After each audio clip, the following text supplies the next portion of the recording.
Honestly, these days it wouldn't be normal without at least one leftist getting very, very upset over practically nothing. Step in Keith Stewart, the writer of this article, who says not one of the Fortnite World Cup's 100 finalists was a woman, and he's asking why. And I'm asking you to get gone with you. The esports industry must attract female pro players to avoid replicating the sexism that blights other sports. What other sports exactly? Of course, we're not going to be getting an answer to that question in this article. This weekend, the best Fortnite players in the world gathered at Flushing Meadows in New York to compete in the game's first ever World Cup finals for $30 million in prize money. Tens of thousands of spectators packed the famed Arthur Ashe Stadium to watch the action live, and many millions more viewed on Twitch and YouTube. Fortnite is one of the biggest entertainment brands on the planet, played by hundreds of millions. Amid all the hype and fanfare around the finals, however, one depressing fact remained unavoidable. Not a single one of the 100 finalists was female. Oh boo-hoo, go and have a cry.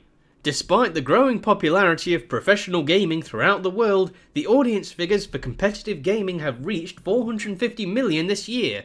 Female competitors remain scarce. Perhaps they're just not as interested in gaming as men are, but let's ignore that. There certainly are high-profile examples of female pros. Trans woman Sasha Scarlett Hostin is one of the most successful StarCraft 2 players in the world. Catherine Mystic Gunn is the industry's highest paid female pro gamer and won the Sci-Fi Channel's reality TV show WCG Ultimate Gamer.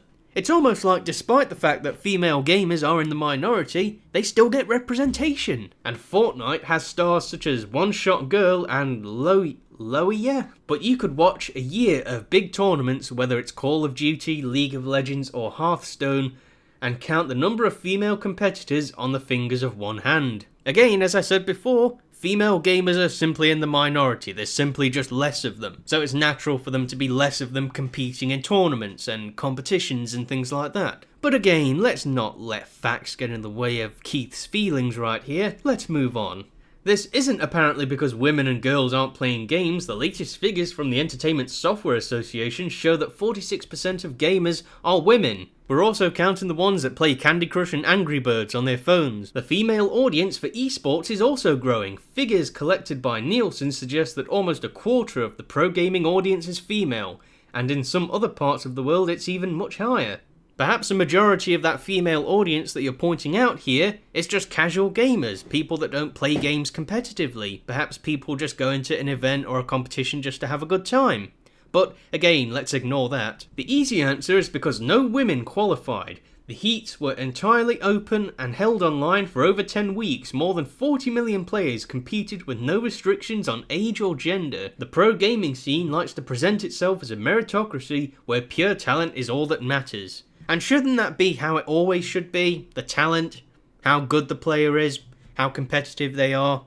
The most competitive and the best players win the awards, win the cups and things like that and the trophies. Ever thought that males are just naturally more competitive than women when it comes to competitions and things like that? Of course all of that was ignored because we need to find an excuse to call the gaming community sexist. This may be true in terms of abstract qualifying rules, but the real issue goes deeper and it's about why women are underrepresented across the esports spectrum. I feel like I'm repeating myself when I read this article because I've said this about 3 times. There are just less, in general, generally less female gamers, especially competitive female gamers.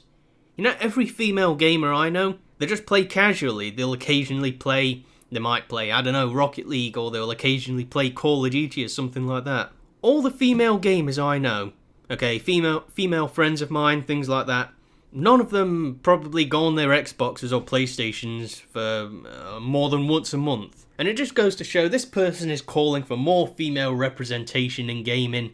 The fact of the matter is, though, you can't force someone to like something that they're just not into. You should market to your target audience, and with gaming... Yeah, you can try and push that it should be for everyone, but there's no denying the fact that a majority of gamers, at least on the consoles and the PC, are male. But seeing as we are dealing with a fact denier right here, I think it's only natural that we leave it just here and we just not continue wasting our breath anymore on this individual. But overall, people, be sure to let us know what you think about this down below. What are your opinions on the supposed lack of representation in gaming? What are your opinions on the absurdity of this article right here? Be sure to let us know what you think about this down below, alright? Alright, gentlemen, this has been Lord Flashheart. Be sure to rate, comment, favourite, share and subscribe, and I will see you again. Cheerio!